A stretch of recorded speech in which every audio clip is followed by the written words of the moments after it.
This week's Parsha is Parsha Shelach Lecha. This dvar Torah is based on a dvar Torah I heard from Rav Bernstein, and he actually brings out the Lubavitcher Rebbe's commentary on Rashi. So we're right at the beginning of the Parsha, and here we have God tells Moshe to send out people, to send out spies to Eretz Yisrael to spy out the land, and we get the names of these 12 people who are going, one from each tribe. And now here we are, chapter 13, verse 16. These are the names of the men whom Moses sent to spy out the land.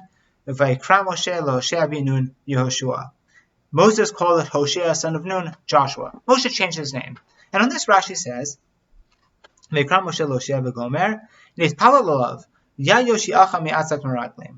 God should save you from Asat Meraglim, from the advice of the spies.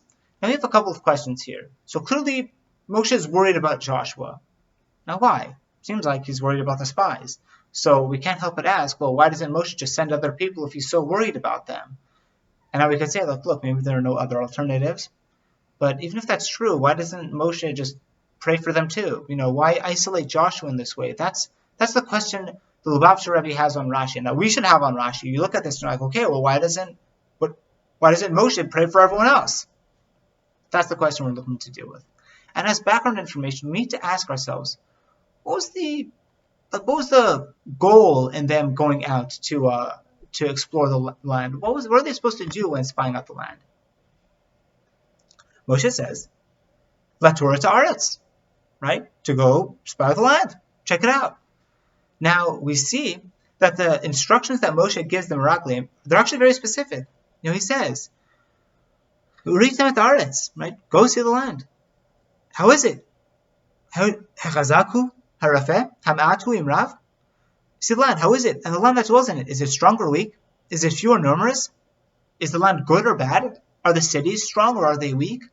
Very specific questions. And it's important to realize that this actually, you're be like, okay, fine, what else would you do when you're spying out the land?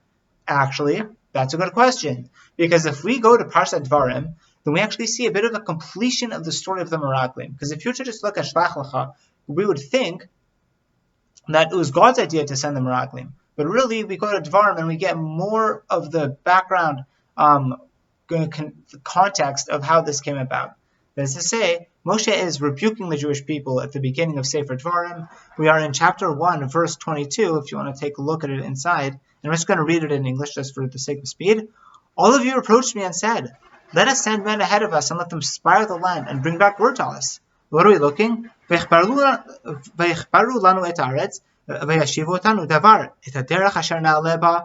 Which way should we go? And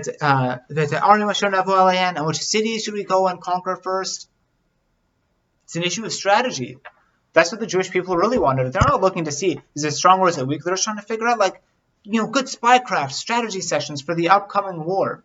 When Moshe listens to them, he's like, okay, fine, you want to send spies, we'll send spies. But he changed something. He's like, no, I don't want you to look what the best way to attack is. I just want you to come back and give me some objective reports. Are the cities strong or are they weak? Are there a lot of people or are there few people? Now we need to ask, what was the value, what was so significant about the fact that Moshe decided to change the manner of report these Meraglim were supposed to send? And here the Rebbe says, there's a problem of going in as Meraglim, because it involves an element of deception. You're looking to find weaknesses. It's more devious than just evaluating the land, whether or not it's good or bad, the cities if they're strong or weak.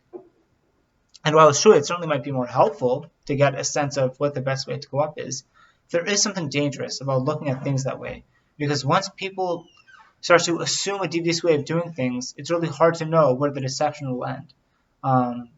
Because they see that they themselves, they're not informing people of what's true, they're keeping their real motives hidden, they're looking to exploit the local people of the land.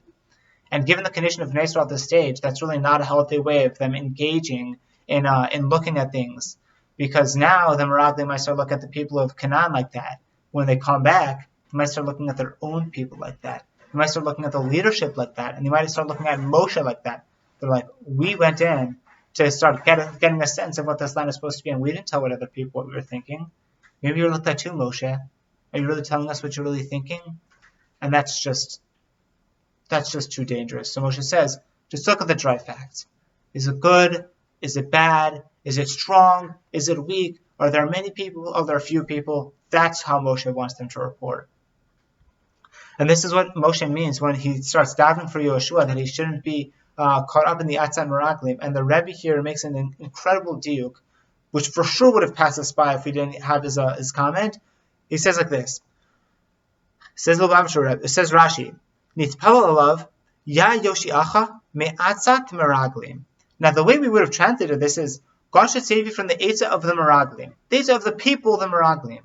That's not what it says. It says, Me'atzat Meraglim, from the advice of spies, from a spy way of looking at things. That's what Moshe is praying for him for. Because at the end of the day, if we just look at the Rashi immediately before this comment, it says, Kulam anashim, right? V'otasha ksherim hayu. These Meraglim, they're kosher.